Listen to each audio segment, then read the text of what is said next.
Hello, hello. Good morning. Am I listenable? I believe so. Hello, hello. Morning.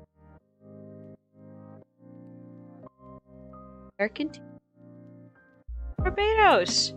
Right now, we have her one inner arm frame in. What are what?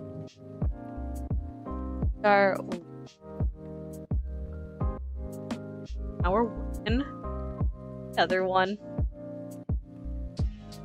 It's living. It's going. Already on this guy, I'm seeing a lot of places that would be fun to panel line that I feel like it looks here. But already, MG Barbatos is nice. I like that. Kind of hard to get the right reef.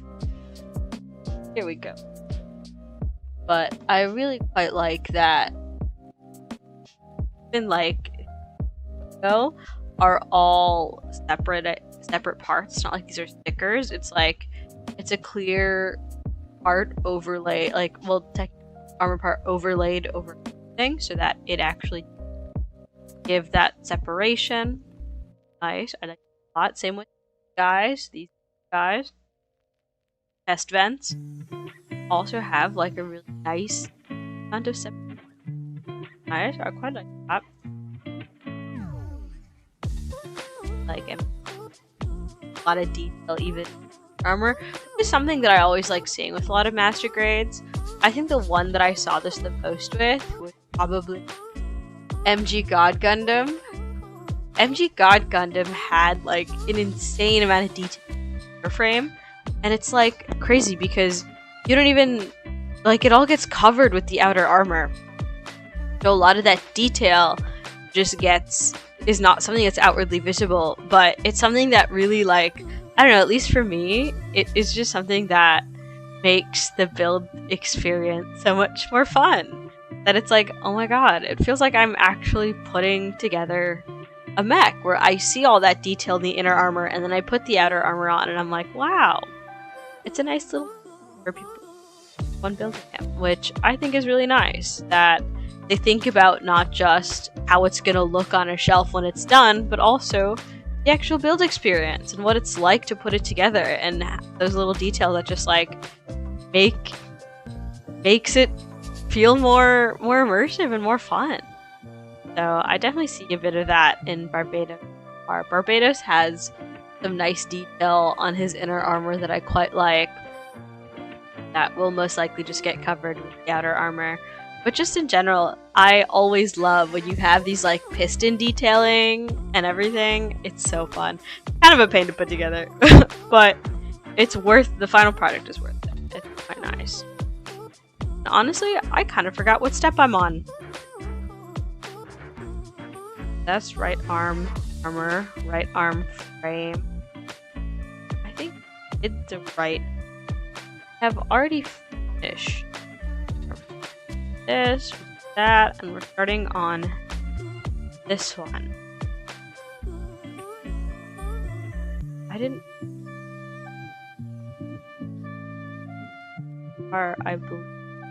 left arm. Not quite sure why I did it in that order. It's been a long 1 week since. Hello, fellow gunpla builder. Hello! How are you? Favorite gunpla? How's it going? But I honestly am not sure what I was on when I was putting together these things, because I'm like, wait, but why am I left on? Oh wait, I think happening. Built to it.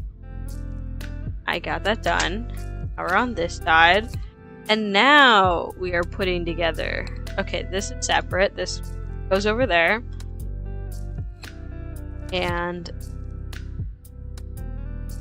now I finish putting. cut out this. I recall now exactly what I was doing. I love that it only took me like 5 minutes to figure out what I was actually working on. Literally a week ago. Here are my...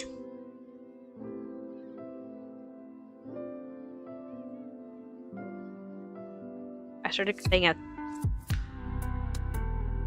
Then... the other sea runner. But anyhow, has nothing to do with gunpla. I recently started playing Pokemon TCG Pocket, and I've been feeling gambling addiction. Good. I'm just panelining my own MG Barbatos. That's so cool. I was literally just talking about how I was like, I think this guy would be really fun to panel line. There's so many little, like, so much detail molded into it that I think with a bit of panel lining will really make it pop. Alrighty, it's... God. My runners, they're...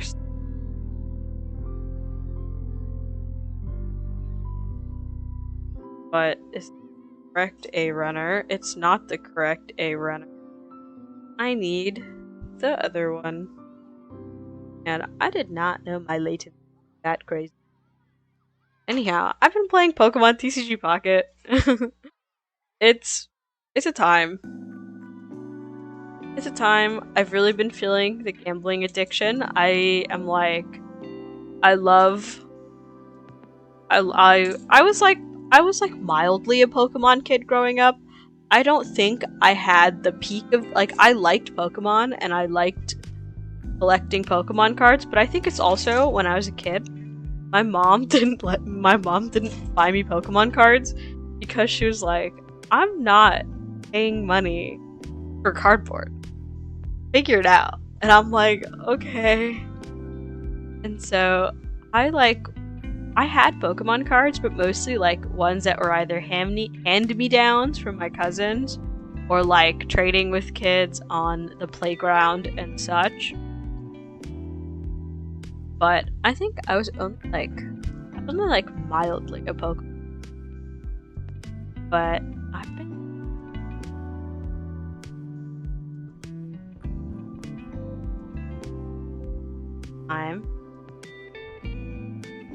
Everyone wants to be friends with me on TCG Pocket, I guess it's cool.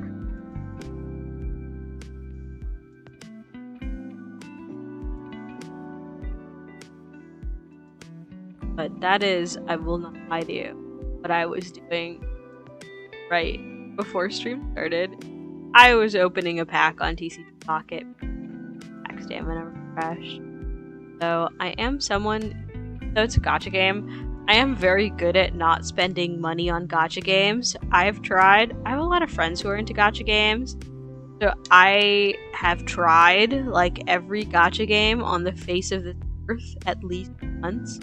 I never keep up with it, but I have at least given it a shot, and I have also never once given my cash dollars to a gacha game. I truly never. It just feels like it makes me bad. Like my hard-earned cash dollars, like for JPEGs. You know? I could get those for free.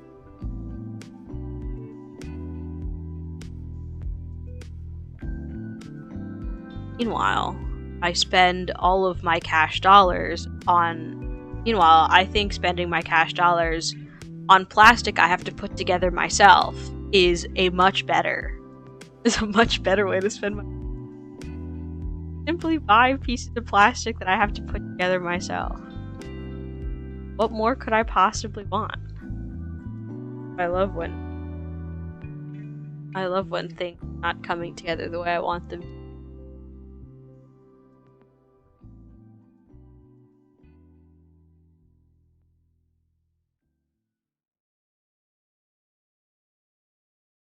Bust out my tweezers. Apologies. A little off camera. because I need a hard surface. My desk mat, then this paper. Okay.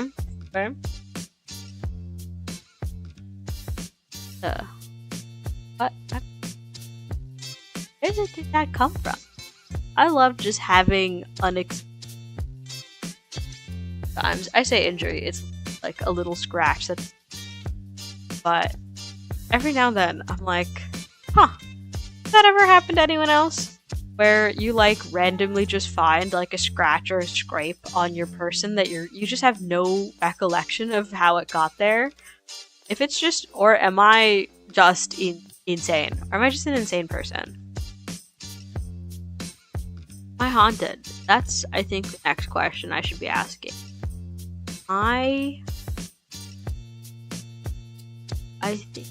I feel that may be relevant.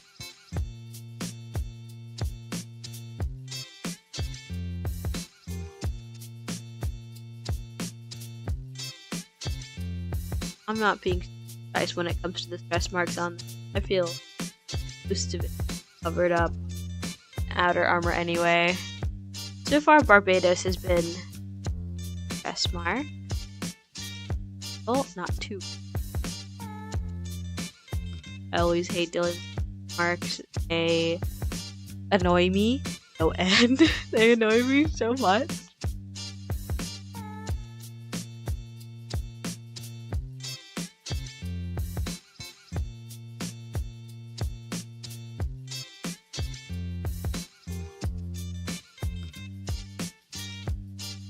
God, he almost had a hand.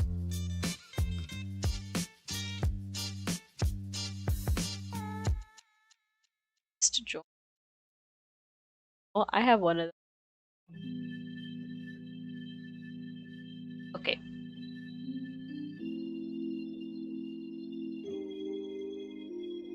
Anyhow, I have been. Momo. Morning. Hello. Welcome. I'm living. I'm existing. I'm playing Pokemon TCG Pocket. I've also... Okay. The other thing that I have gotten swallowed back into, actually, is... Okay. As, if anyone is familiar with my lore, the Salem lore, even mildly familiar, I am a terminal non-finisher of things. I'm awful at finishing things if I am not held accountable. Sometimes I do, sometimes if something catches on in just the right way, I'll just go through it in one go and finish it. And gunpla I'm pretty good with finishing because I do it on stream and thus I'm held accountable. It happened probably my cat, and then make that little interest. But the problem is that I don't have a cat. I mean, we do have a dog, but usually just chills, you know?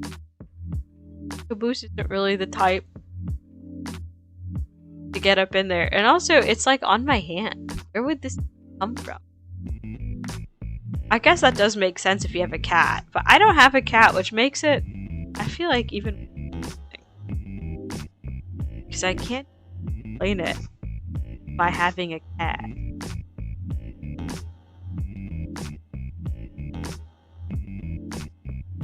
But anyhow, as it may be familiar in my personal lore, I'm a terminal non-finisher of things. Gunpla I'm pretty good about finishing because I literally do it on stream and I have to finish them to start the next kit, or else this would be an insane stream where I'm like, okay, I'm gonna build half of the MG Barbatos and now we're gonna move on. Like, that would be crazy, and I'm not gonna do that, don't worry. I'm good about finishing Gunpla, but when it comes to, like, video games and shows, awful. Terrible. Movies I finish. Movies I'll always finish, because I want to know what happens, and it feels easy. But with shows and video games, I'm awful at finishing them. Awful at finishing. But And one of the games that I have yet to finish is Legend of Zelda: Tears of the Kingdom, which insane. Breath of the Wild is one of my favorite games of all time. Tears of the Kingdom is also now one of my favorite games. Armor. Speaking of games I haven't finished. Speaking of games I haven't finished. I haven't finished Armored Core 6. Someday, I do think about her sometimes. Someday I'll get back to it. I think I was on a really lost. That's what kind of got me. I was on a. But I've once again started Legend of Zelda Tears is what I'm getting to. Is I've started playing it again. It's very fun. I honestly can't even quite explain what brought me back to it. It's an insane thing that I haven't finished that game because I pre-ordered this game. I quite literally pre-ordered Tears of the Kingdom and I took the day off work. When it launched, I took that day off work. I literally took the day off work to play Tears of the Kingdom. And then I proceeded to not finish the game. Because, you know, I have no explanation for this. I truly do not have an explanation for this. Simply who I am. And that is, yeah. But I'm actually almost done with the game now. I'm very happy. I think there was one of the, like, 4 Ganon Blights that I didn't... Okay, I think when I originally abandoned this game, I hadn't beat one of the Blights. One of the Ganon Blights that I didn't beat, and then I had to fight Ganon himself. But I was, like, close to finishing the game. And now I just have blown through that last fight, and I've blown through part 1 of the Ganon fight. And so I don't want to spoil the game. There's also like a big main quest line with the dragon memory that I finally finished, and I cried my eyes out. Okay, I'm not gonna spoil. I mean, what spoilers? This is now a game that came out. This is now a game that came out 2 years. Okay, years ago, and I think I'm allowed to. Oh, it's okay. I managed to not be super spoiled when it comes to this game. I managed to not be spoiled when it comes to this game. So despite not having touched the game for so long, and it coming out when it did, I will try and be nice. I will not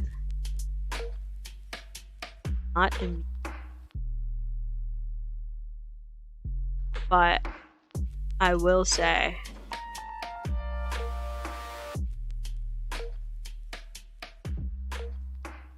this. Okay.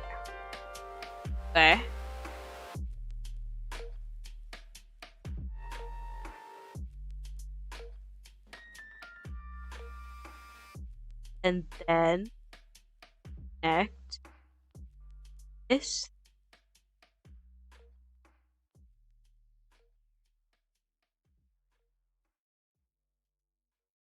I'm not.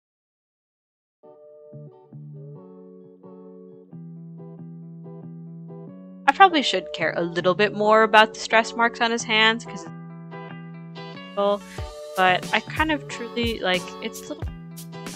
Can't even see. Actually, stress marks stress me the hell out. I hate stress marks. They're the bane of my existence, and they bother me so much. I will like obsessively try to get rid of them. It's a struggle. It's a struggle every day. But when it comes to little ones like this, truly a little bit in my heart and soul, I cannot bother to deal with them. Little ones on the hands, I'm like, You know, I do think this is going to be visible. I actually do think this is going to be visible, but who cares? That I will care. Doesn't matter. Oh. I like that he has opposable thumbs. I really do like that he's got opposable thumbs. That makes me quite happy. That makes me quite happy that Barbatos has opposable thumbs for whatever reason. One of the things about life. You know, fun fact about me and Gundam hands, a lot of the time I have to verify with my own hands to make sure I'm putting them on the correct way. I have messed up the hand directions so often that I literally do have to verify and check with my own hands to make sure I'm putting the Gundam hands on correctly. And that's probably a little bit embarrassing for it, but I'm living my truth. And it's that I'm actually not that good with my lefts and rights. And personally, okay, I know this is probably a cop-out, but personally, it's, I think, mostly a language thing for me. Because I learned English and Bengali at the same time as a child. And I feel like I'm fluent in English, like it's not a problem for me at this point in my life. But it used to be when I was very little. And I think to this day, I mess up my lefts and my rights because I know them better in Bengali. And when I'm talking in English, I think in English. You know? I think in English more because obviously I speak English way more often than. And so if I'm talking in English, I'm thinking in English. And thus, you know, when I have to think about left right, I think about it in English, but I don't have that like snap familiarity with the concepts, because for me that's in Bengali.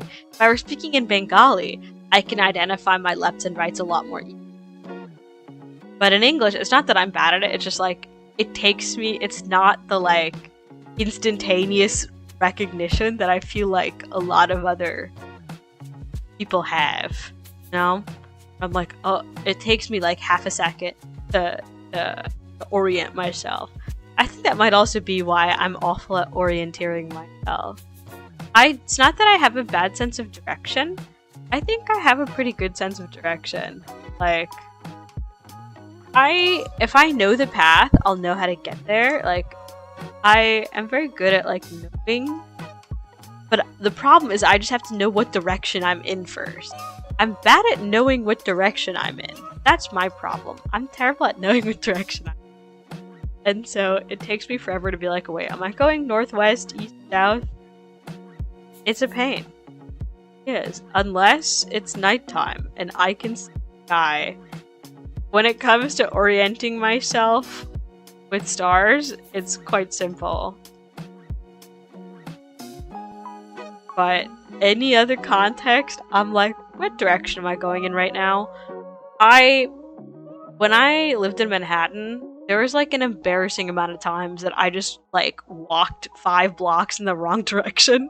Because I knew how to get to where I have to go. I know, like, okay, I get out of the station, I go 6 blocks forward, and then I turn left, and then I know these things.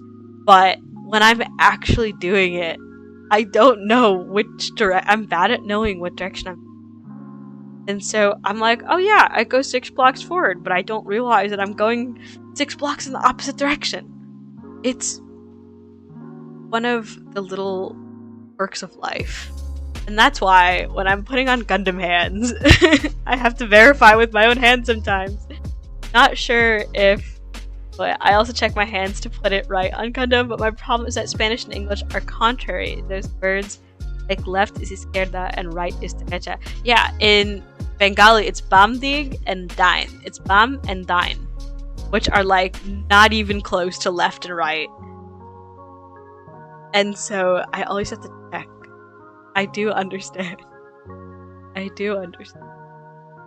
It's just. And so if you've ever noticed me like taking a moment to like check Gundam hands, it's because I have to verify with my own hands to make sure I'm putting them on correctly. Because I do in fact struggle a little bit with my lefts and rights, but specifically in English. My excuse is that it's specifically in English. I don't struggle with it. But that's like one of the only things in English that I have ever really with. That I guess still struggle with. I used to struggle more with English, but you know, my English is fine now. So I have been told I sound like a valley girl. But that's also what happens when you grow up in I've gotten when I moved to New York. When I first moved there, a bunch of my friends made fun of me talking like a valley girl. I very much have adapted that way. But it is one of the consequences of growing up in suburban New England. So it's not like I can really help it, okay? Not like I can really help it. Of a lot of this in the inner armor. Quite nice. Is this a mold line that I should... I think that's just...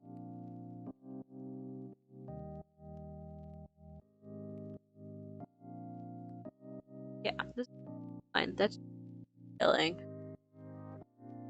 Yeah, I think you can find. I originally thought that the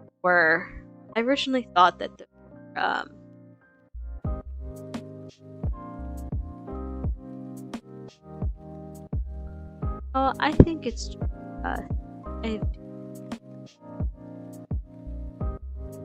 yeah, I'm bad in both languages. I understand. I feel like I'm also bad.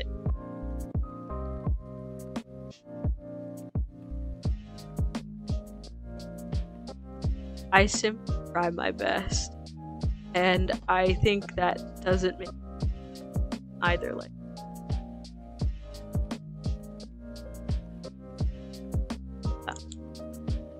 When I was a kid, it had to be like drilled in.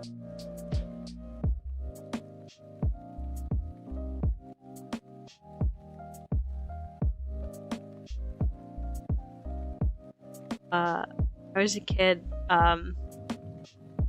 my family, so I was born in the States, but my family is obviously not from the United States, and I like I lived in Bangladesh for like a year when I was a literal baby, like when I was,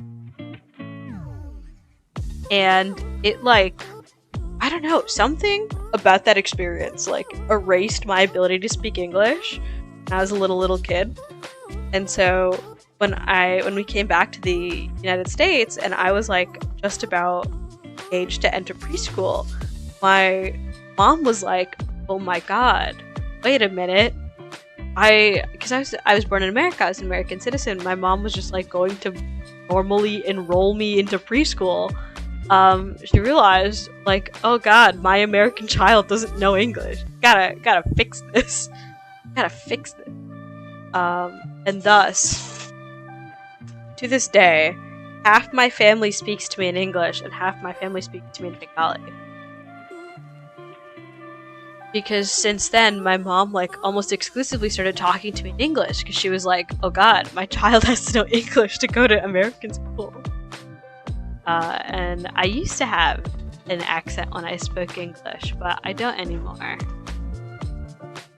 Because as children did what children do when you're a kindergartner with an accent in suburban New England. And thus, I do in fact talk like I do in fact talk like a white girl. I do recognize and know this about myself now. And now I think it's funny. Now I think it's funny. But I not in fact struggle when it comes except in those little circumstances like I left some. And also the other quirk of how I learned English is a good bit of how I learned how to read and write was from my grandfather, who was raised in British India. My grandfather who was raised in British India, and thus, to this day, a lot of things that I use. There's so many things that I use British spelling. To this day, there are so many things that I use British spelling for without even realizing that they're British spelling. I think one of the few things though is I do not spell color with a Y, nor do I spell favorite. I think that's stupid. But otherwise, most things I will like I say. Because that's simply like just how I was taught by my grandfather who grew up in British India. And thus only learned the British spelling. That's also why I write in cursive. Probably, most of you guys probably have no idea what handwriting looks like, but regular handwriting actually, cursive, fun fact. And it makes my life quite a bit more difficult because there's not exactly a ton of people these days that know how to read cursive. And it makes things quite difficult at times. I want this way, this.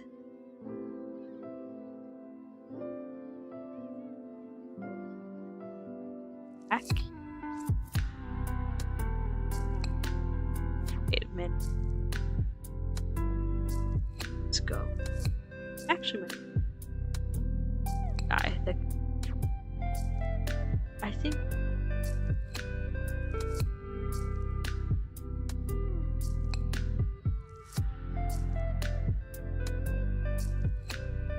here. I forgot which one was 9 and which one was 10.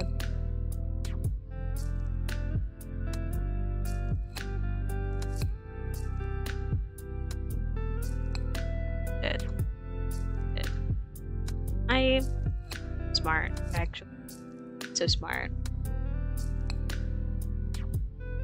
This is one of the little things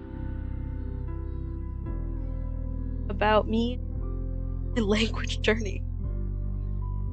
I wonder if I have. Oh, I don't have. Oh, I actually do have some of my old pocket notebooks. Some of my older pocket notebooks that have examples of my handwriting in it.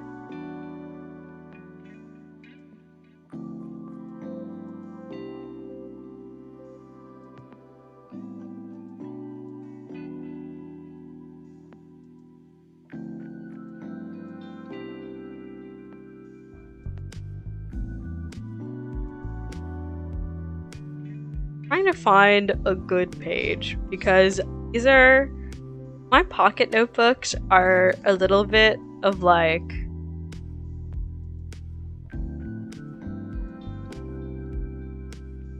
my pocket notebooks are like part just like helping me keep track of things. Like I put grocery lists in here, put reminders in here, like to-do lists. I also use these like journals. And it's like curious what my man, now you might be able to forge my signature. That's kind of messed up. I don't know if I should give internet that kind of power. But this is what my normal handwriting looks like. Cursive. Fun fact about me. Fun fact about me. My normal handwriting. Just cursive. You can read it. Good luck. but I don't usually expect people to read my handwriting. Not only is it cursive, it's kind of messy cursive.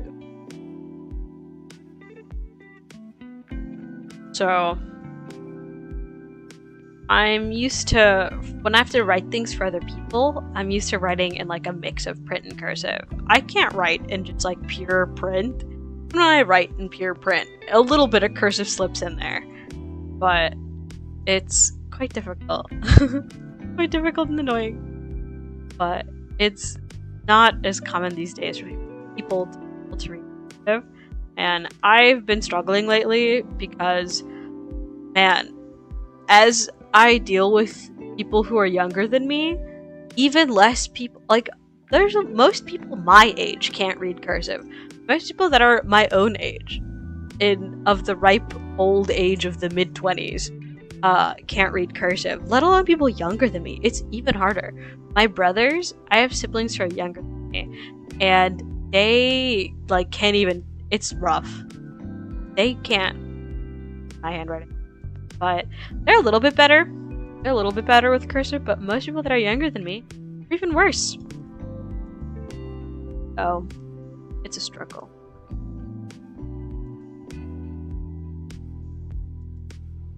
If I'm writing things that are meant to be read by other people, then I actually have to like try and do like a combo, part print, part cursive, where I just try my best. Okay, this on this side, this that side, this side.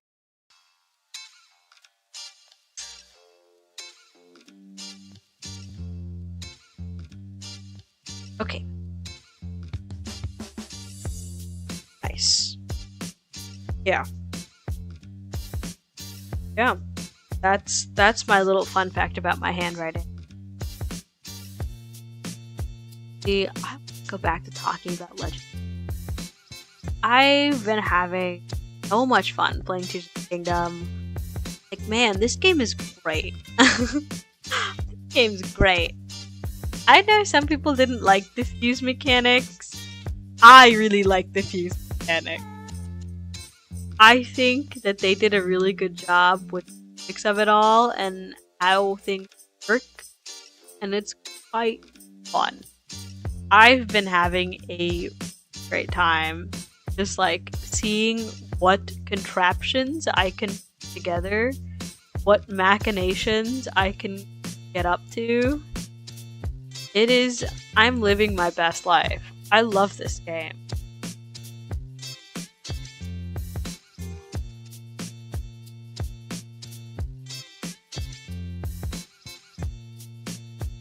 Yeah.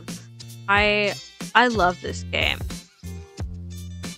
I'm like, man, why did I stop playing this? I always feel that way whenever I do something that I abandoned long ago. I'm like, man, why did I ever abandon this? Yeah, I wonder. I'll probably feel that when I reach the day that I return to Armored Core, or or Witch, or God forbid, Witch from Mercury. A Witch from Mercury. Someday I will back to you. Someday I'll finish season. I know some of the spoilers already. It's simply inevitable. It's been out for a long enough time. People talk about it. I see it on the internet. I like have an idea.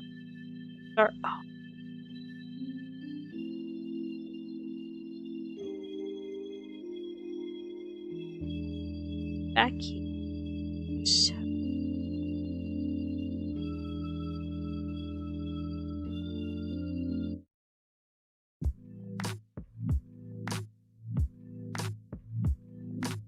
I kind of have ideas. There we go. There we go. And now I can put these guys back on. Technically.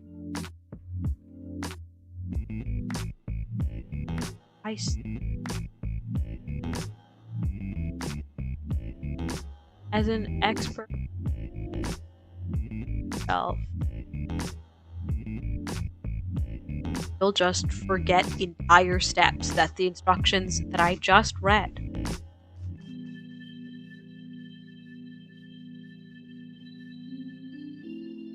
Yeah.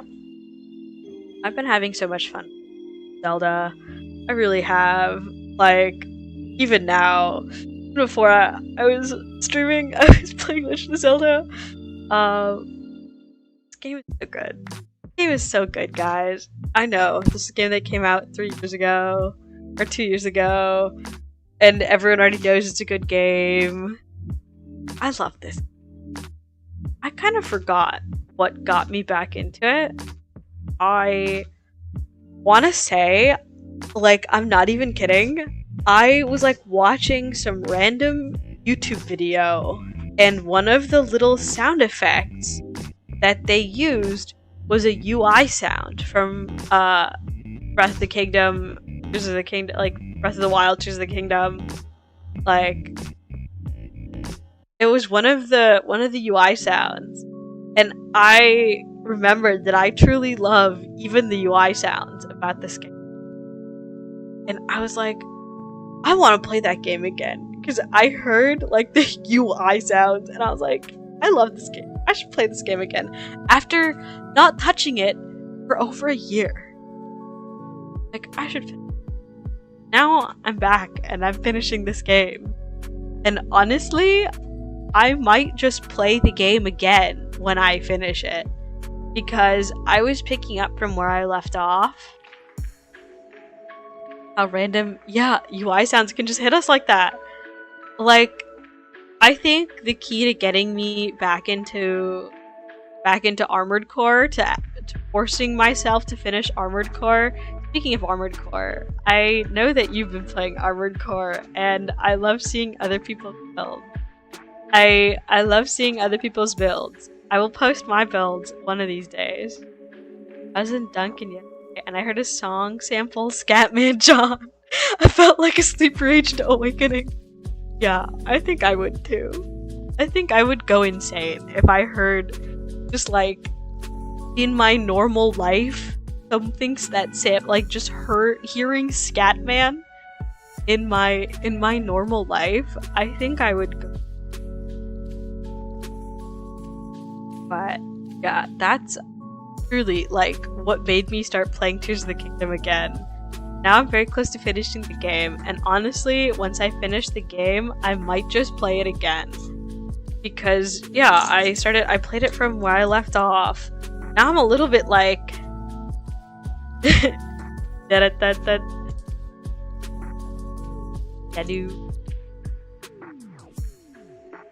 copyright, right? Heather's not gonna get me for that one. F-runners. I need... God, runners that I haven't been. That one. And guys together. Guys, I'm like mildly attempting runner organization. Must bear with me. I don't need H runner at 4. That one. First legs are my favorite in Armored Core so far. Movement, they're mine too! I love the reverse bug legs. My Armored Core build right now is literally a Jumpman, like Glass Cannon Jumpman. It's light and jumpy as I can physically make it. If I get shot, if I get hit once, it's over for me. And then I have... But it's also extremely light and jumpy, but also I have it equipped with the kinetic blade. You mean you don't just take everything out of the runners and just pray? I think I would die if I did that. I see people online who do that take everything out of the runners and then put it together, and I'm like, I think you're insane. I think you're insane. Like, I think there's some parts that I'm like, if they're different enough and I'm lazy, I will just cut them all out in one go. But most parts, I'm like, no. I will just not keep track of it then. I won't know what's happening. especially since sometimes, especially in like Barbados, sometimes they'll just picture pieces sideways and I won't actually know what it looks like head on in the instructions. And I think I would perish in that situation.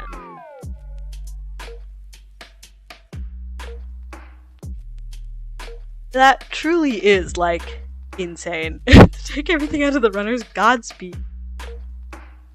Yeah. It's all just really great. I'm gonna play it again. I think I've played through the main campaign of Breath of the Wild, like, 3 times at this point. It's just playing through the main campaign in different ways. It's, I think my favorite way to play these games is to play it without fast travel. So right now for Tears of the Kingdom, on my first playthrough, I am doing fast travel just because I just want to finish the game. It's been so long. I'm just so ready to finish, like, just have this game finished. One run. I won runner, which is not the one that I took out. That is not the runner that I took out. It's my phone at me. Okay. I need the I2 runner, which is totally not the runner that I took out. But where is it? Let's go. Oh my god. I just have an action base chilling on my desk. I forgot that I had just an unbuilt action base just chilling over here. God, and I have all this stuff. One of my... And in case you couldn't tell, I am not the most organized. I'm not the most organized person. In case you could not tell.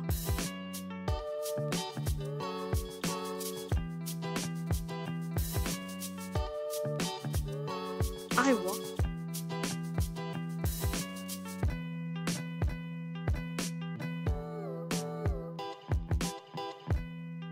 Am I insane? Am I going crazy?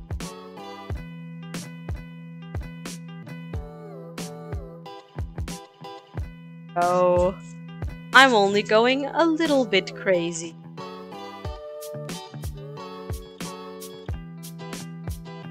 The problem though with keeping the runners and keeping everything in the runners is that now you have to organize and keep track of your runners, and that is painful. So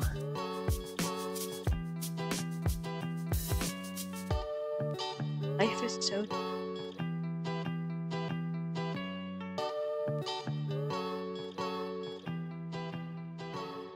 now.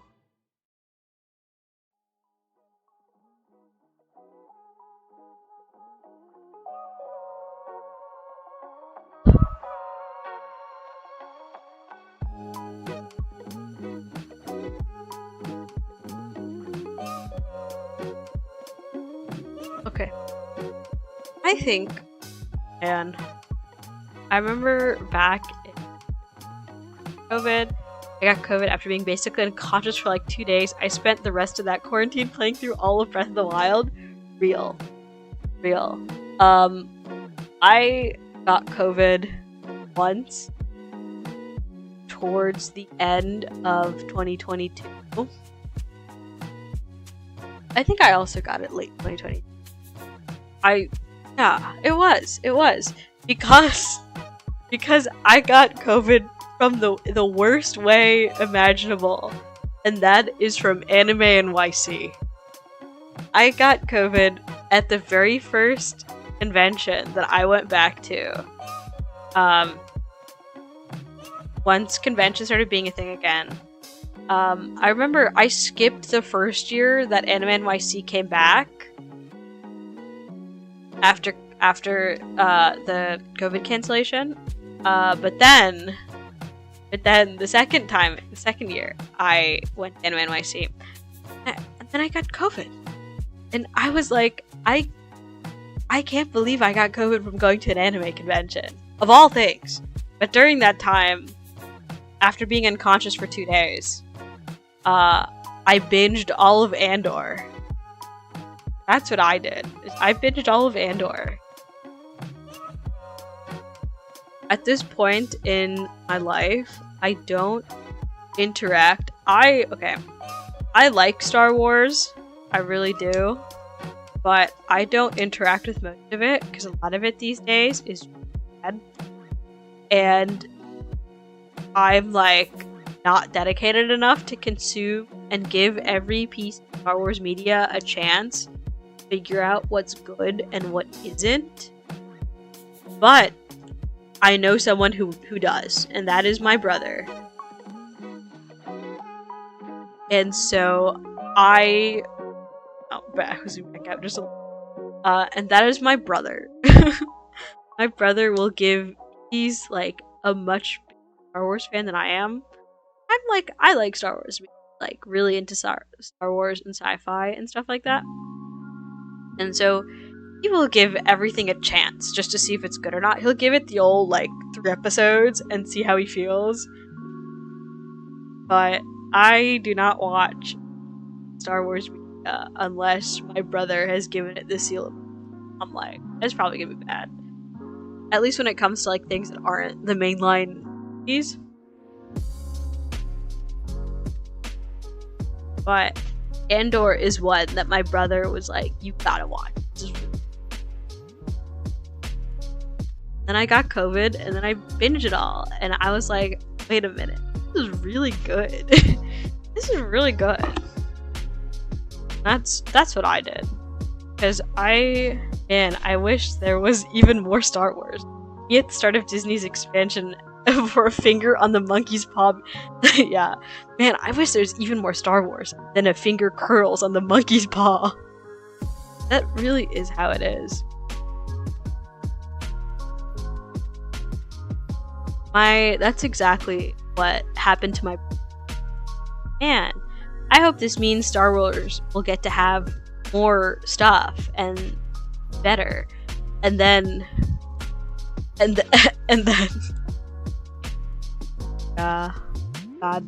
Godspeed. I cannot imagine. Which... This goes this... I know it.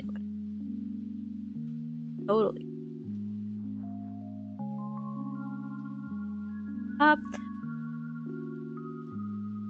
Oh, yes, it does. Totally does. I feel like, man, I really do like Star Wars, but they make it so hard to like it. So many of them have prerequisites. Gotta watch 3 shows to get this new one. Yeah, that really is how it is. And I'm like, what happened to just Star Wars? Like, the world building and... God, this is a tangent. Might as well ask for 3 years experience while they're at it. Yeah, me applying to jobs. Hello, this is an entry-level position. We would like a master's degree, please. And I'm like... Why?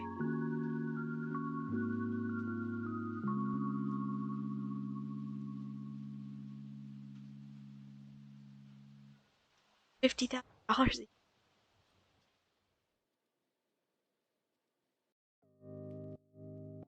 asking master's degree. Anyhow, job market is it's going. But that is a little bit what Star Wars is like these days. It really is. This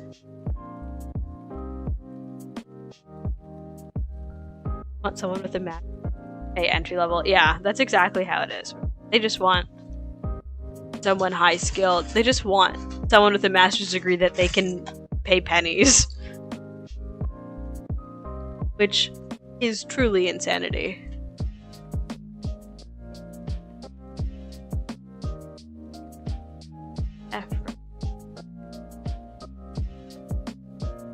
Woohoo.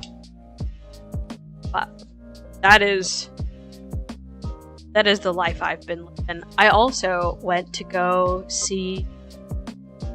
Man, I went to go see Colors Within with my other brother. I have two of them. The youngest one is the one who likes anime. I went to go see Colors with him.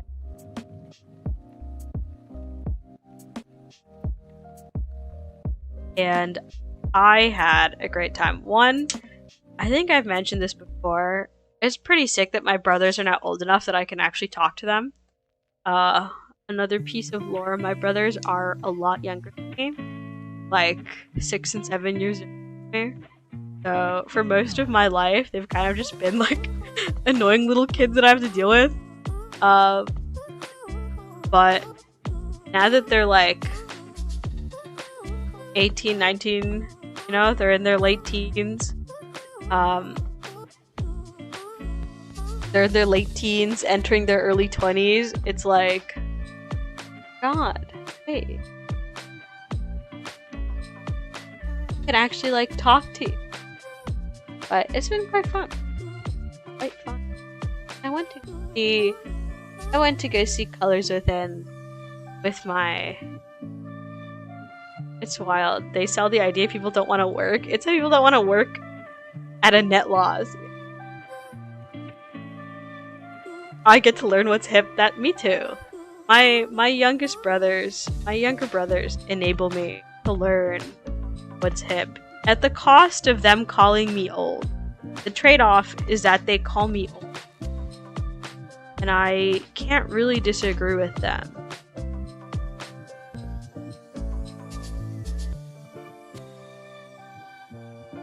But I get to learn what's hip and new nowadays. What's poppin' with the kids, you know? God, that should get me put on a list. I deserve to be put on a list saying that.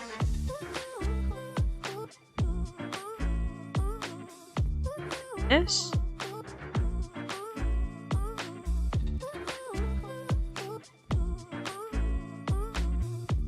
I'm 30 and I've been called a boomer by yeah. That really is how it is. I'm not even 30. I'm like 25 and my brother's... You know, I started mentoring a high school robotics team. The robotics team from my old high school. And they've just been calling me old. I got no money, yeah. I'm not a boomer. Having a boomer means that you have a retirement and like you own a home.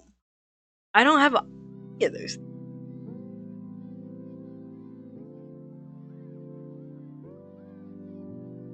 Vexer first. First, I did FRC. I did FLL in middle, FRC in high school.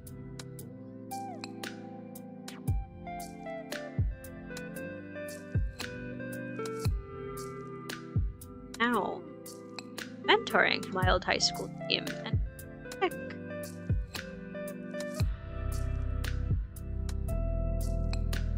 I've been having a lot of fun. Just like experiencing. I looked it up and my gen land a home would even be on. Yeah, me too. Too. That really is the life, isn't it?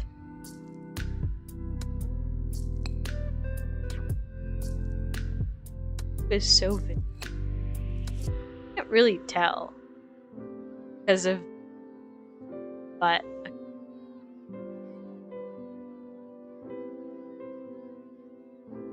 a vivid blue. I'm a little bit. I think. I suppose once I start putting everything else on, out and out. But yeah, the reality that most people my age cannot even afford a plot of land that a home could is, yeah, the reality.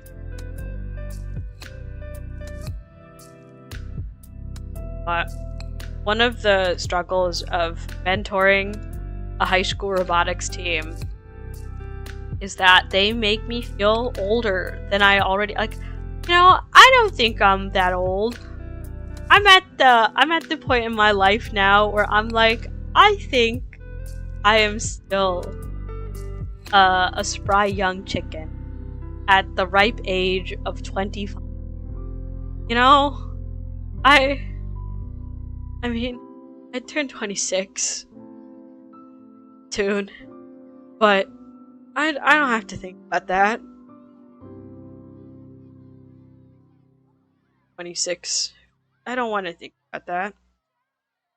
You know, kids. I told them I was like, oh yeah, I was an alumni of the high school, and they were like, oh yeah, what year did you graduate? And I told them my graduation year, and they looked at me like I had 3 heads. I'm like, hello, I'm not that old. It's not like It's not like I graduated in the Stone Age. I graduated. It was like it hasn't even been 10 years yet. It is next year though. Next year, I believe. Next year is my 10 year. But it's not at that point yet. I still have another year. So I get to say it's been a decade. Crazy. But yeah, these kids like make me insane. But it is quite fun though. It is quite fun though, revisiting and helping. Because there's a lot of things I know now, 1 engineering degree later, that I did not know then. That is like, oh, this is all such useful information now. Also, this is so useful when you're building a robot. Who could have thought that the information you get from an engineer not common? And so, quite fun.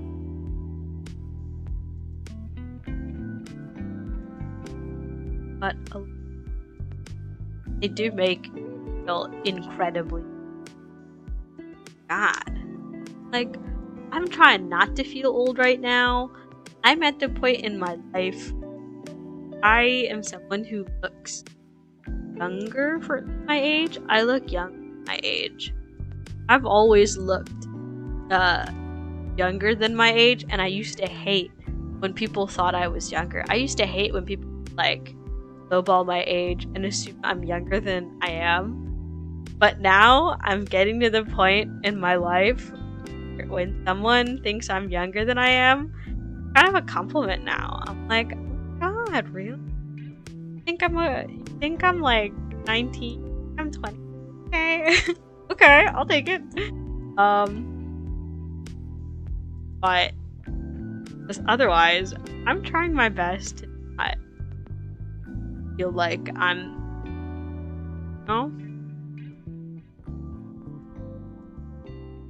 I'm trying my best to not feel this.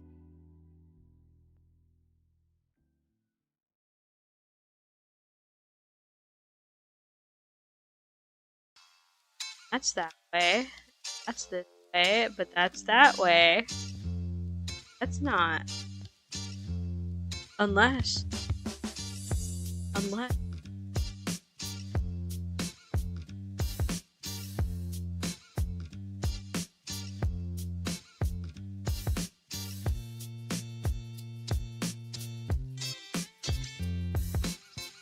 I keep thinking my earlier mid-20s, probably my face and the ADHD energy. I think that's exactly what it's like for me too. Where I guess I have terminal baby face, and also I have ADHD. Probably contribute. I'm like in my early 20s. God. Yeah. I'm out. Oh.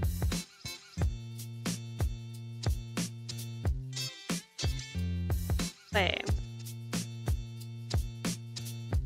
This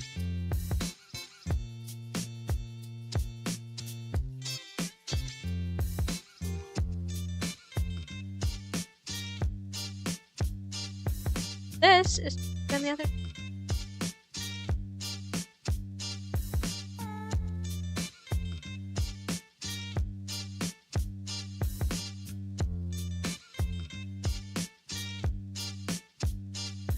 Definitely. Oh, it's. Okay.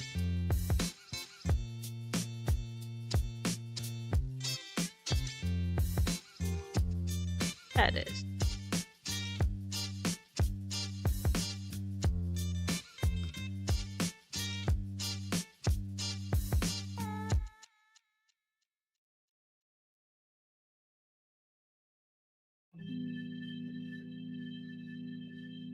Might be slightly there.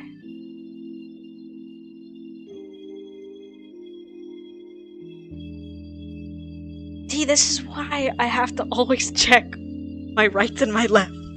Why I always have to check my rights and lefts.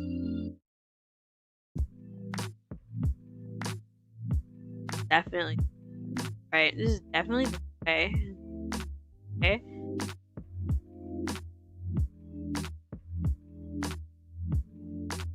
Oh. That makes sense, actually. Have this way. Wow.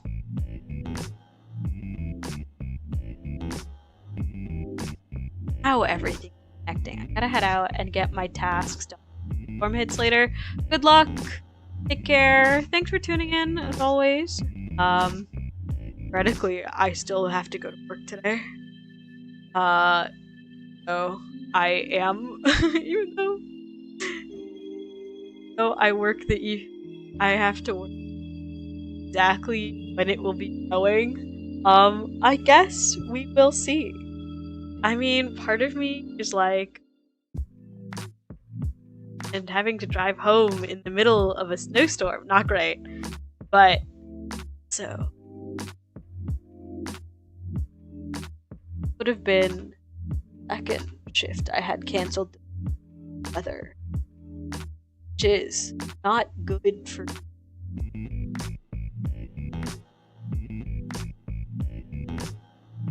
no. Good luck. Good luck with your tasks. Thank you for tuning in. Good luck. Stay safe in the weather out there. I shall trying my best.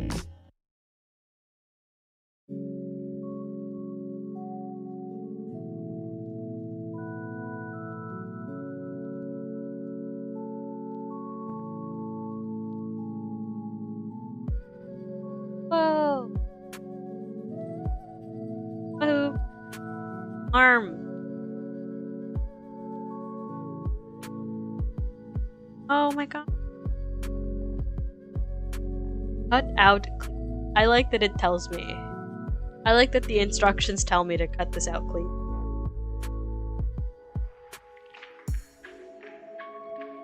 I can. Today. Oh, I can read.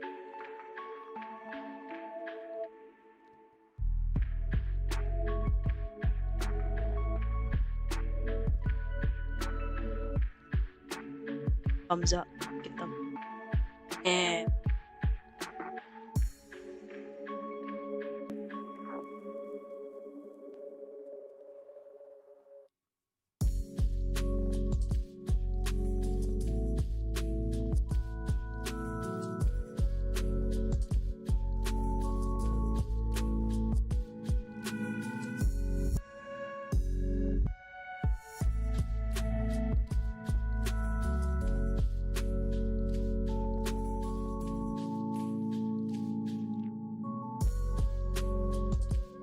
Again, gotta about the F runner. I can how to that would be fantastic. I would love that for myself specifically. I totally didn't even talk about the movie that I saw, Colors Within. I totally didn't talk about that.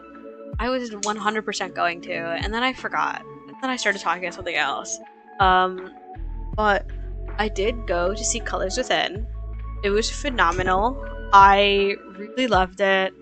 It is by one of my favorite directors of all time, Naoko Yamada. This is, I believe, her directorial re-debut after like 6 years. Because Naoko Yamada, mostly, like, her career has primarily been with Kyoto Animation.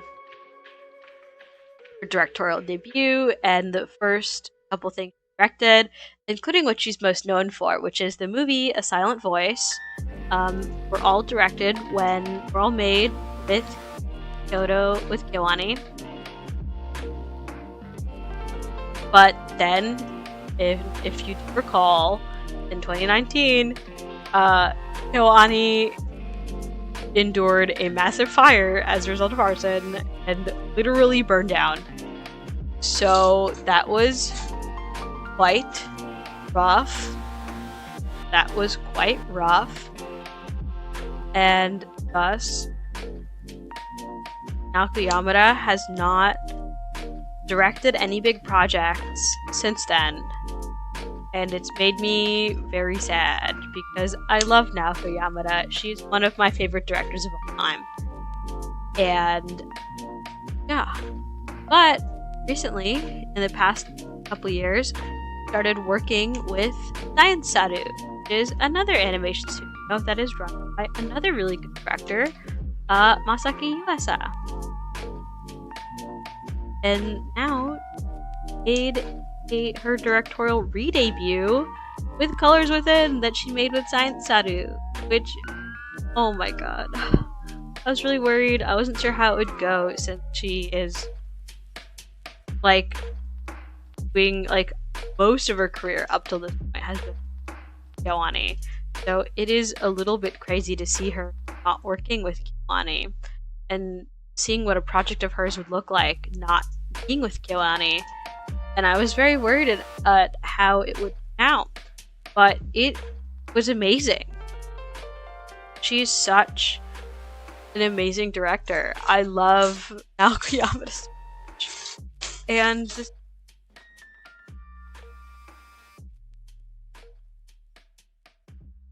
I really loved it. I think her movie is better.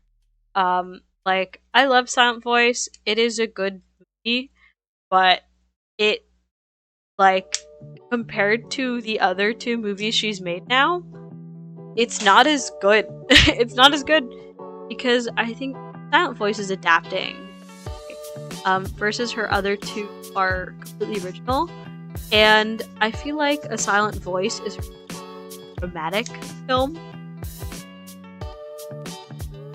She is a director that is like insanely good at like the absolute peak of human drama. Like, truly, there isn't anything to spoil because I say this like as a compliment. Her movies do not have that much of a plot.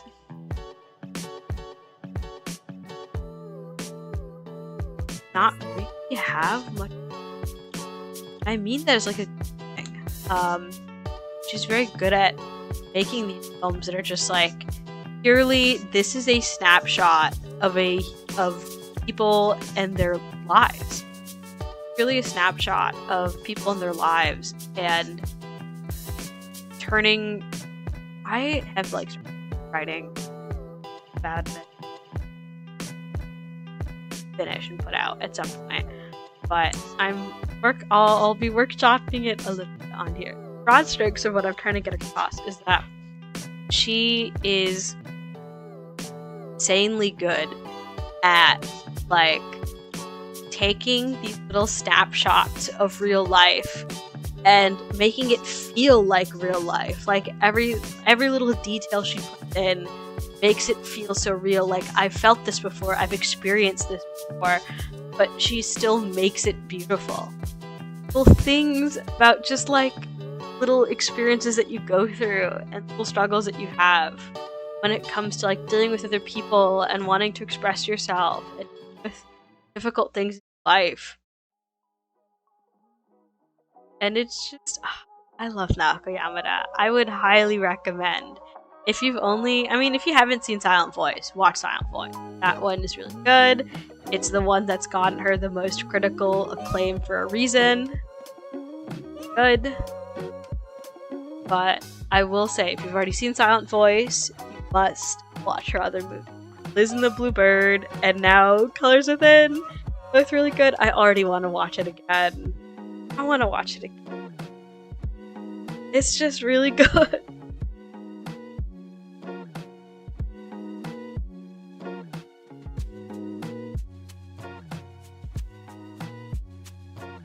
Has a right arm now. Start left arm.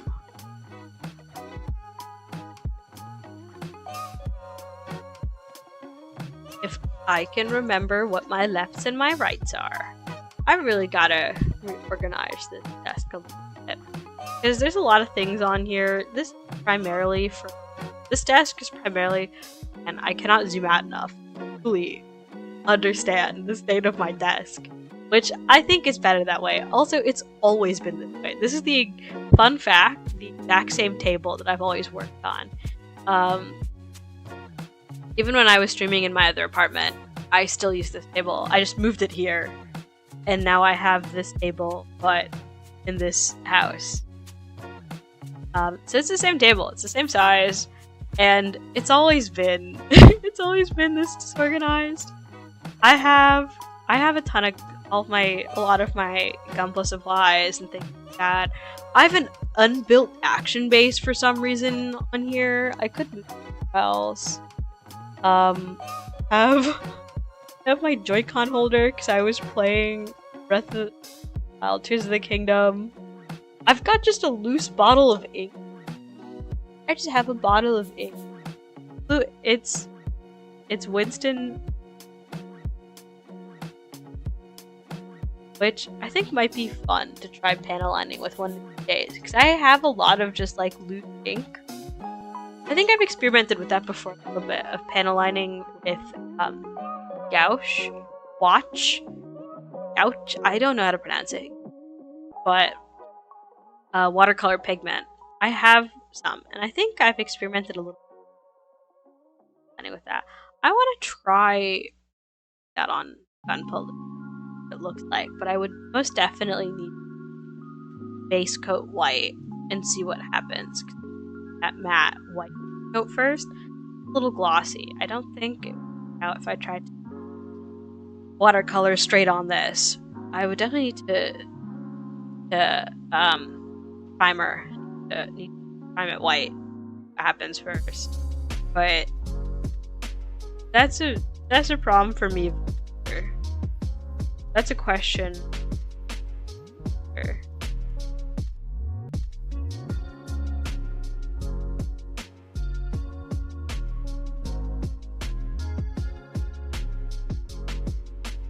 Goes this way.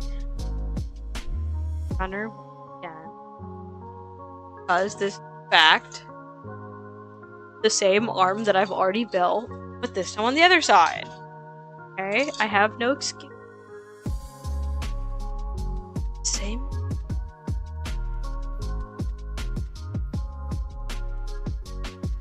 Side. I'm like maintaining a semblance of runner organization. Not really, but I'm trying. Allegedly.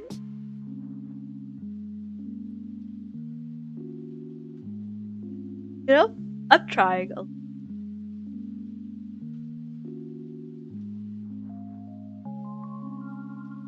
Oh, yeah, I just built it days ago. Yeah! MG Burn. Out of him so far. I have built high-grade Barbatos, and I've been wanting to build MG Barbatos for a while, but for whatever reason, I just, like, could not get one. because it is a very, I think it's like popular master grade, at least at the time. At least one of the popular master grades, so I've just struggled a lot with it. But recently, it was my first actually. Always wanted to try. Sick! I think this is definitely a good get into. This is like a nice, solid, fun build. I mean, usually if someone's getting into gunpla, I've not recommend them to jump straight into master grade. But if you were to jump straight into a master grade, this is probably the one I would tell you to start with. This is a great kit. I love MG Barbatos. It is. Struggle to get a hold of it. Yeah, that's the kind of the struggle if you jump directly into master grade. Usually why I tell people to start with high grade or entry grade. I mean, I don't really. But if you are like just starting out, then maybe entry grade.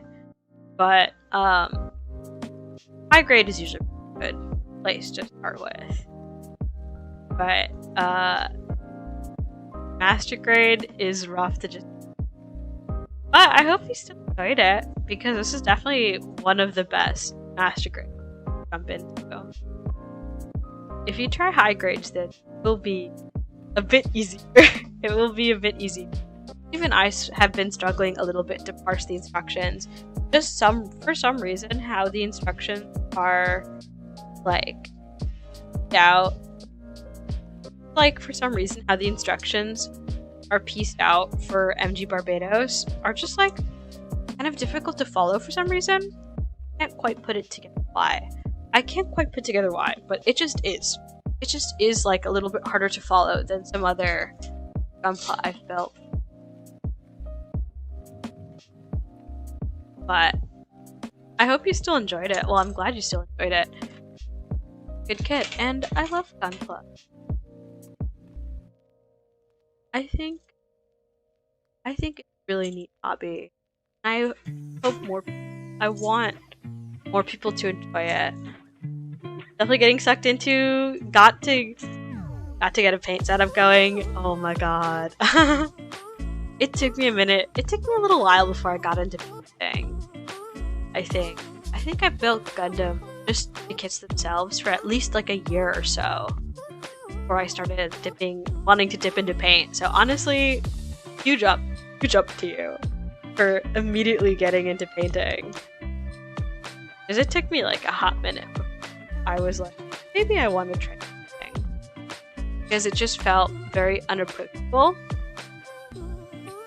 But painting is really not as unapproachable as it seems. Yeah, painting is not quite as unapproachable as it seems. Whether you do hand painting or airbrush painting, it just takes, like most things, just practice. But the learning curve for painting is not as bad as you think.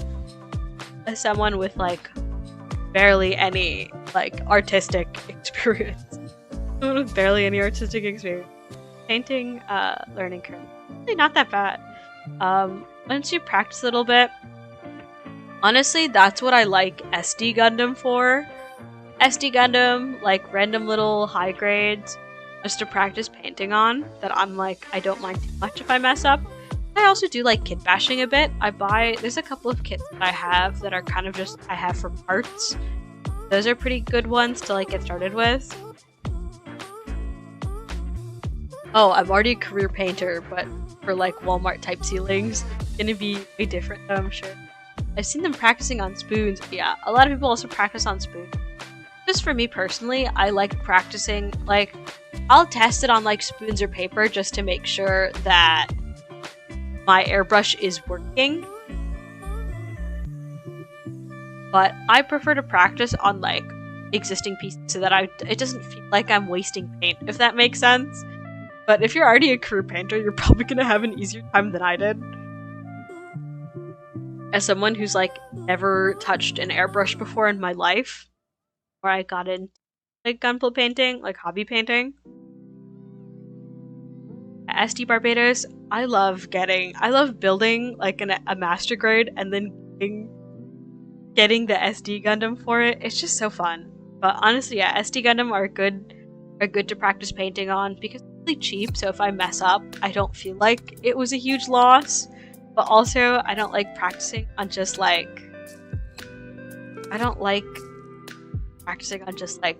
random that because it feels like the same. But who knows? It could also just be completely different.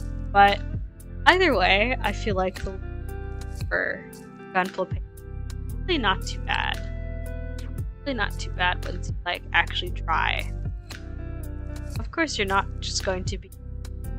It's kind of hard for anyone to just like at it, but they got the MG. Oh my god, they have the MG SD Barbatos. I still really want the MG SD. Someday, I think about him, the MG SD.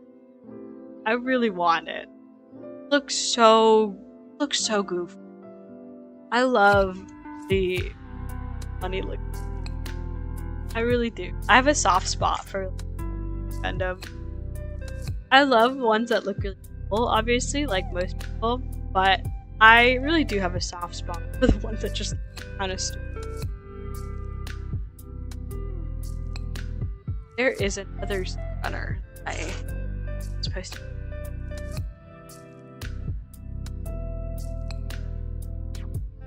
I was $2 short of getting it. Oh.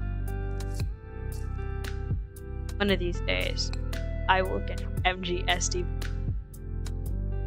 Someday, that will be me.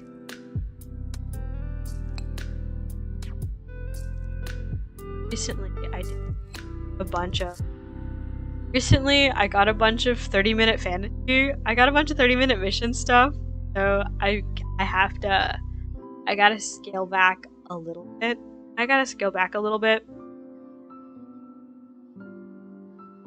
Which I think once I'm done with Barbatos, I am thinking about what I want to build next. I already know what I want to build next.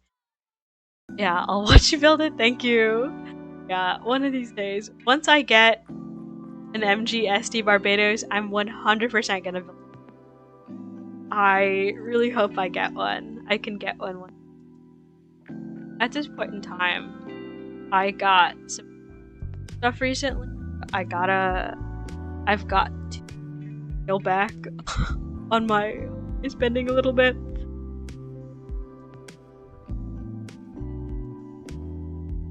Someday.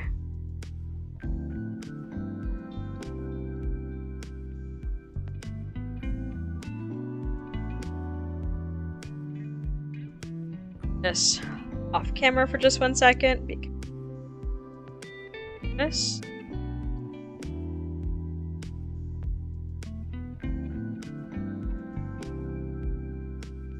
Have a Sasabi.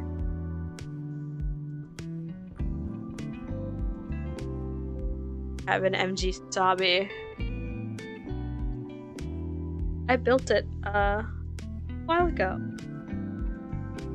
I like my MG Sasabi. That one's a good kit. I believe MG and RG Sasabi are good. I don't know much about the high grade though.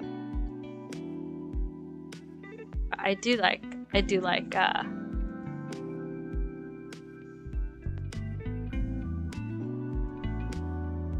that one was. I think the other MG God Gundam, I would say, is also. You know, have you seen MG God Gundam in general? It doesn't have to be Master Grade. The Master Grade is my favorite. God Gundam in general, I really. Partially because I love obviously I love G Gundam. But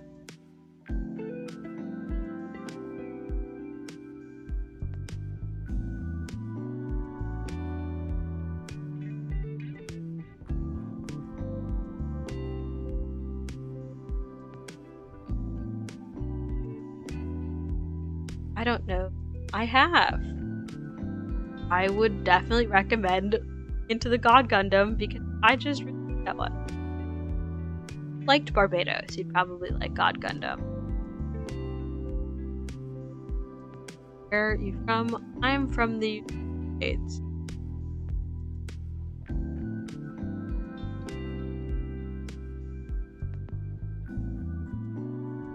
Whole S of A. All of my perspective, I like Gundam that I buy and source from.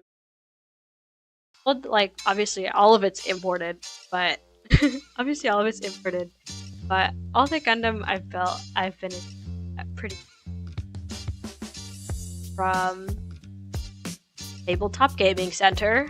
This place we carry a lot of. That is unfortunately only if you're local to Connecticut.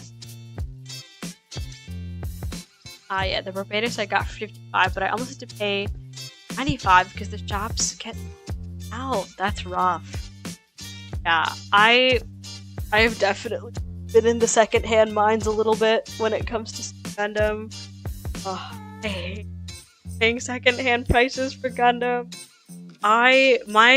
My main tip, honestly, is never buy Gundam on Amazon.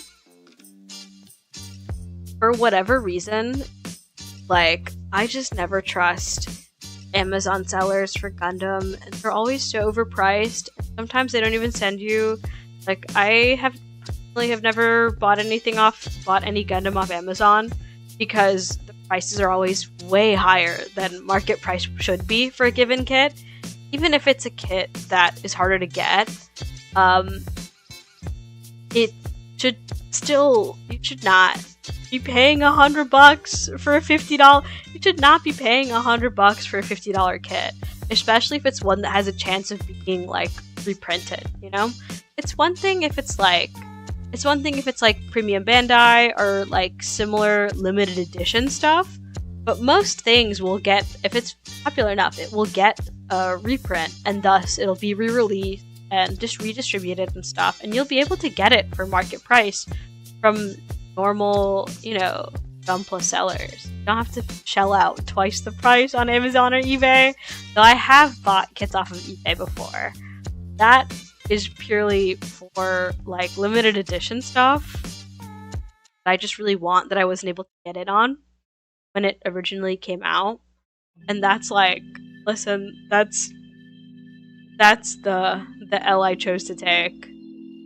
I have paid, the kits that I will pay too much on are just like only ones that I know are limited edition, that I know they're not really going to be thing. Those ones I will. Those ones I'll shell out the extra dollars for. But for the most part, if there's a kit you really want but it's hard to get, they will, as long as it is not specifically like Premium Bandai or limited edition, it will get reprinted and you will get it again. It's almost never worth shelling out the extra money for, like something that's significantly more than market price. Like, I think I'll pay within a margin of like $10 of market price.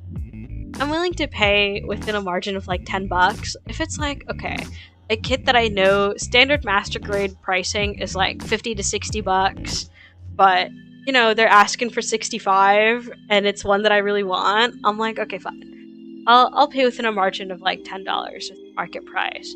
If it's like a high grade that's, I know, usually like $20, $22, but it's sold for $30, I'll pay the $30, you know? But if it's any more than that, absolutely not. I almost didn't mind laying double for some reason. I mean, if it's what you want, it's what you want. I truly, whatever, if it's to you, if it's worth $95, then it's worth $95. But for me personally, I'm just like, I try and be at least a bit for myself. Now, I do really like Gunpla, but I'm also like, I'm not paying double market price for this. That's insane. highway robbery. It's also why it depends on the place. I think once you start understanding like the gunpla, like I've been to, I feel like if you've ever been to like an anime store, they tend to, some of them will have like figures and gunpla, but it's almost always way overpriced.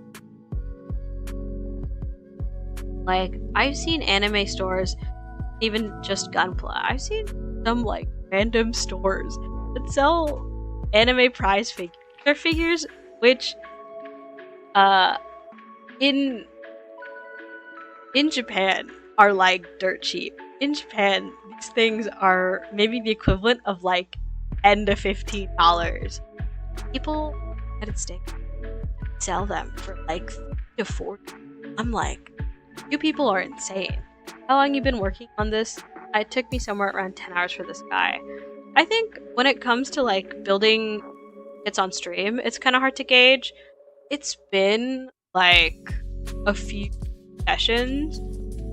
I would say it's been maybe like 6 hours so far for me, but when I build kits on stream, it takes me significantly longer than it would otherwise. Especially because I'm multitasking, I'm talking, I'm kind of like chilling and taking my time work on them, so I don't really build them as fast as I normally would. So far I think it's been about 6 hours for me working on this one.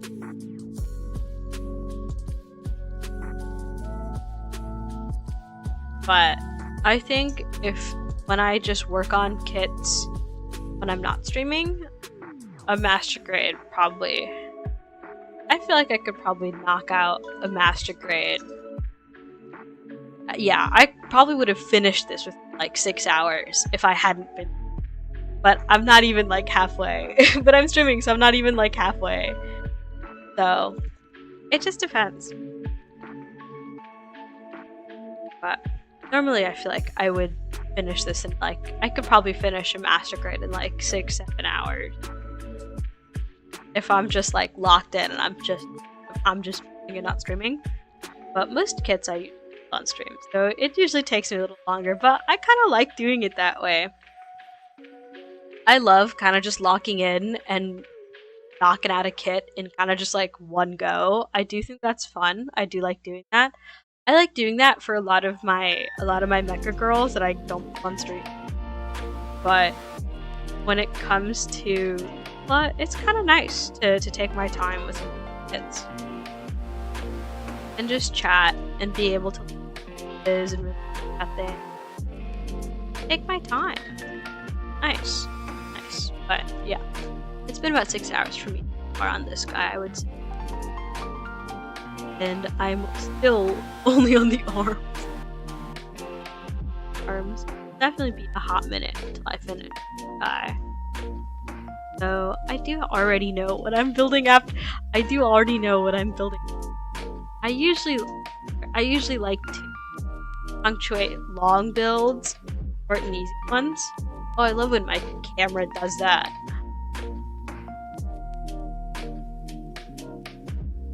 But I like to punctuate long, complicated builds with short ones. So after this, I will be building a 30-minute sister. I will be that sister is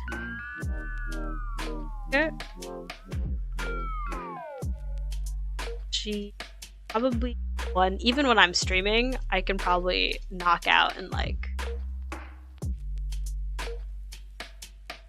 so like 4 hours. Within 4 hours, I will definitely. But I do quite like my 30-minute mission. 30-minute missions is another fun one for people that are newer to Gunpla.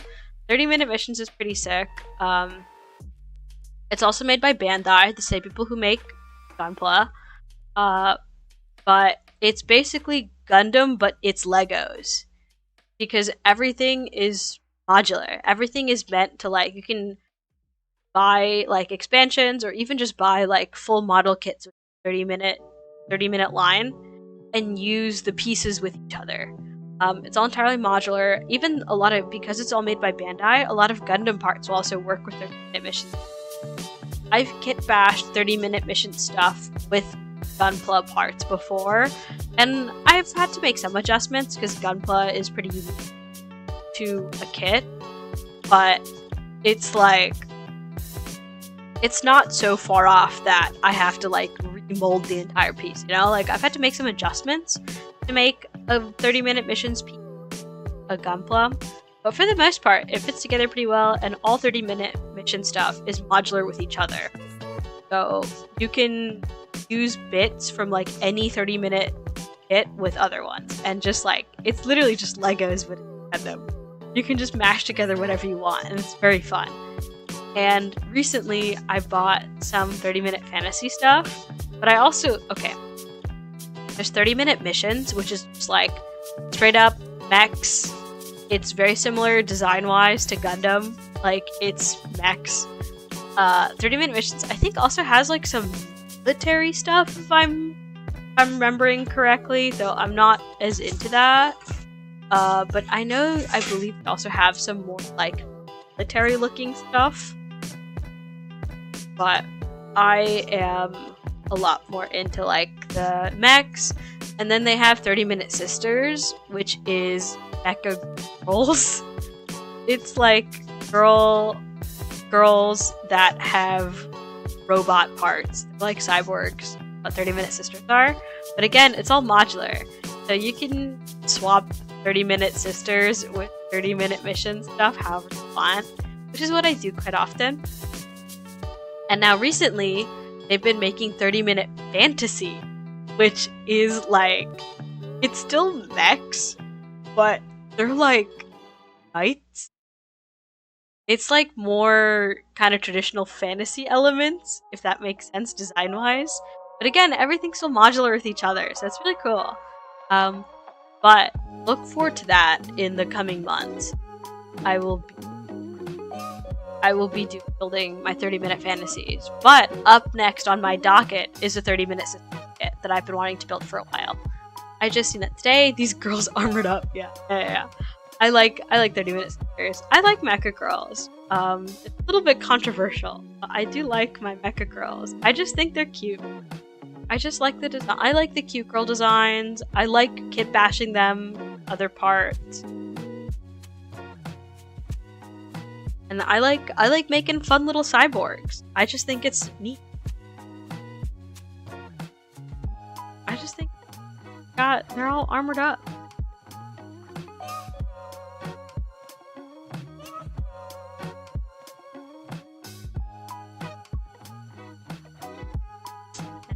Yeah. I like 30 stuff. If you're newer to it, I would recommend it because they tend to be a little bit cheaper than gunpla. Buying a 30-minute missions kit is buying gunpla.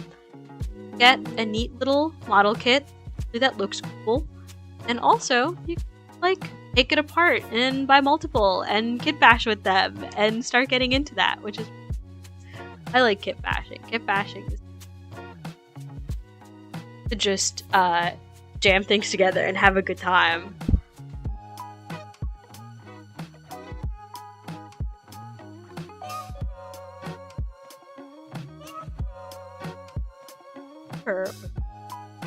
But the next kit I have on the docket, 30-minute sister, it's one I've been wanting to build for a while.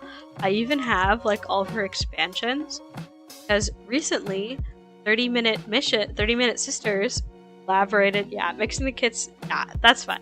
One of the streams that I did before was I kit bashed. I did part of this on stream. I did the rest of this on my own.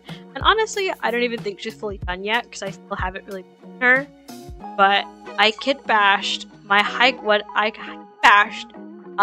Barbatos with 30-minute sister. And also I think I used a bit of other 30-minute missions parts in general. I think I used some of the weapon stuff from 30-minute missions kits. that I had. Because 30-minute mission stuff also just has, like, expansions. You can buy a box that's just like, okay, here's a bunch of weapon pieces that are compatible. And a lot of them, with, like, minor adjustments, are also compatible with Gundam, which is pretty neat. They're all compatible within the 30 minutes line. And so, yeah, I kit bashed a 30-minute sister with HG Barbatos because Gundam Bandai at some point released a line of Gundam Girl model kits, which are supposed to be like armor girls based off of mobile suits, like Gundam mobile suits. But I just thought that they were really lame. I just thought the designs were really lame. I was like a little bit disappointed because it was, I don't know, the designs were just kind of disappointing. It looked just like girls with Barbatos, like with just like armor slapped on top of them. I think I wanted more of like a cyborg feel to it, where it was like, oh, if this robot were also a girl. But I wanted it to be more of like a cyborg situation rather than just like a normal human girl wearing armor. And so, yeah, I kit bashed my own Barbatos girl because I thought it would be fun, and it was. I believe if you're ever interested in my backlog, in the stream backlogs, it's in there. It's in there somewhere. When I kit bashed, when I started kit bashing, bashing the HG Barbatos and A30 sister. At least, yeah, the beginning of it, where I was originally just starting to like figure out like how to fit the pieces together, because I did have to like adjust them a little bit, because 30-minute missions and sisters really fit with each other, but Gundam pieces I had to adjust a bit. I remember having to chop some pieces, some of the Barbatos bits a little bit, and like sanding them down and like changing hole sizes and stuff. But it wasn't like an insane amount of kit bashing. No worries. Thank you for watching in general, being interested. But it is in there somewhere of just me starting to figure out how to kit bash a 30-minute parts HG Barbatos and starting my Barbatos girl. And technically she's still kind of unfinished, because I did want to paint parts of it, but I just haven't done that. It was very fun. It was a very fun project. And kit bashing is neat. I think once you get it, like, truly, it's a rabbit hole. Once you get into painting, once you get into, like, it's crazy that you've already gotten into painting. Once you get into Gundam, then you start getting into painting and kit bashing and customizing and stuff like that, and it's crazy. It's so fun. I've even like modeled and printed some of my own custom parts for certain things. Very fun. Just a really fun hobby to get into, and it really just like so much you can do with it. There's so much more than just like buying the kit them together, which is what I really love. That there's just so much you can do with it. But it's also like, it's also perfectly fine to want to get some put together and do that. But if you want to be like me and like model like a custom like beam saber holder, a custom like beam saber grip for your Gundam, and then print it yourself, you can also do that. Then paint it.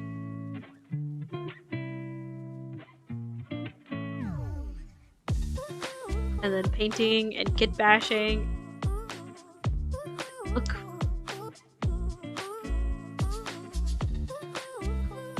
I should definitely, man, that makes me want to do like kit bashing games.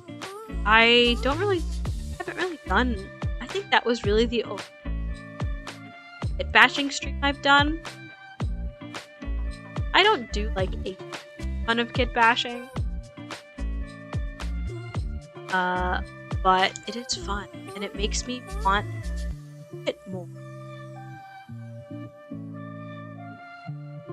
Fun to just like mash things together and make something that looks sick. Make something new that looks good. So just building kits is all fun. It's whatever you make of it. If you're interested, I have streamed a little bit of it, which I think it's a place to like get an idea of what it entails.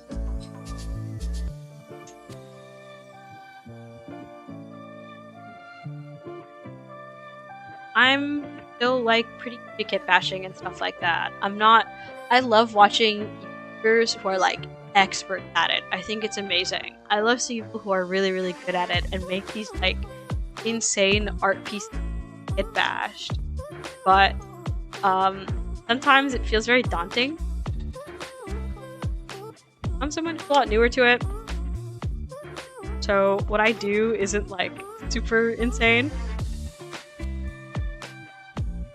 Like, I've always liked, if you have at least like basic tools, like just like a drill, a basic little pin device, like for drill bits, like pin drill bits, or even like just sander, hobby knife, like you should definitely do it. Just get into it. Just get in there. These are tools. A lot of the tools that I have are like household.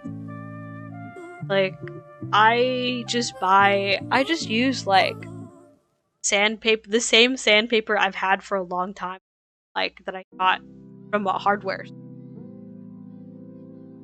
I just use normal pliers that would be in any basic toolkit.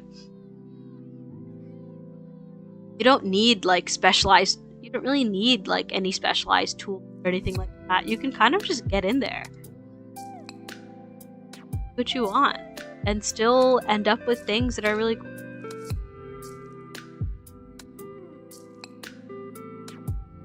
The one daunting thing about it though, I'm not really too creative either. That really sucks. Maybe just being artistic is what I lack. I feel like there's not really any such thing as not being artistic or creative, because it's like being creative is a skill that I feel like is learned rather than something that someone is just born with. It's a lot of like, I think everyone's heard the phrase that's like, there's no such thing as original art, but I think that's kind of true.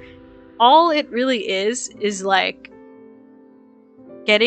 exposing yourself to a lot of things that you like and understanding like what kind of things you like looking at and what you think look nice, and building off of that kind of naturally. And at first it'll feel like you're just copying things that you like, which is true, but eventually as you expose yourself to more and more things that you find that you like and things that you think are design elements you think are cool, eventually all of that will mash together into something that's your own style and something that's unique to you, which is kind of how anyone is creative.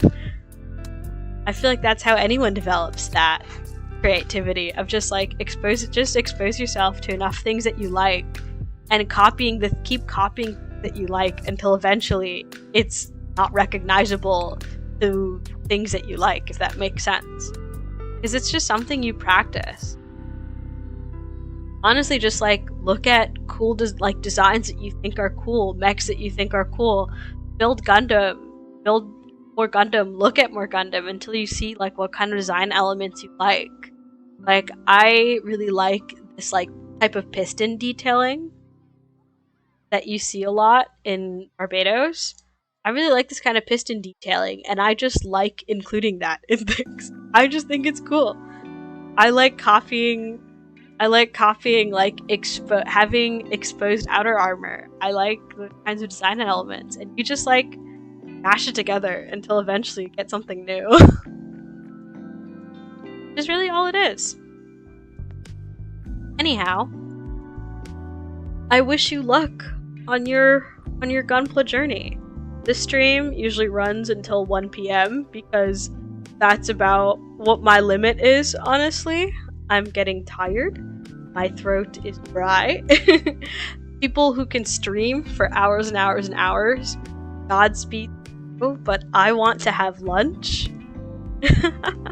Godspeed to you, but I want to have lunch. So I usually wrap up at around 1 o'clock, which is right now for me, in time zone of United States Eastern Time. So I will be wrapping up for now. Last night I was thinking about how it might look to skeletonize armor like they do for rifles. That's pretty cool. That's like a cool concept to think about. Just go into it. Be inspired by and don't just you don't just have to limit yourself to mechs. You know, if you see cool design elements for rifles, I'm really into airplane. I'm really into airplanes and rocket ships. I like copying design elements off of aerodynamic elements that I like. So it really depends on what you want to do, and even outside of that. I like flowers. I like adding, just design-wise, I like adding a lot of floral elements when I repaint stuff. Because I like them. So, depends on what you want to do. And thank you for tuning in. I really appreciate it. I thank everyone who decided to tune this week. I shall return next week at 11 a.m. like I always do. This Saturdays at 11 a.m. EST. Unless otherwise specified, but next week should be fine and normal unless some catastrophe happens, but hopefully it won't. And I'm a YouTuber, so don't forget to like, comment, and subscribe if you had fun and you enjoyed this. And if you want to watch me again, I will be live. Make sure to subscribe. I will be live next week, 11 a.m. EST next Saturday. And yeah, good one. Good luck to your Gundam journey. I will be back to continue Barbatos next week. His arms are basically done. And we will be starting on the legs. Thank you, and bye-bye!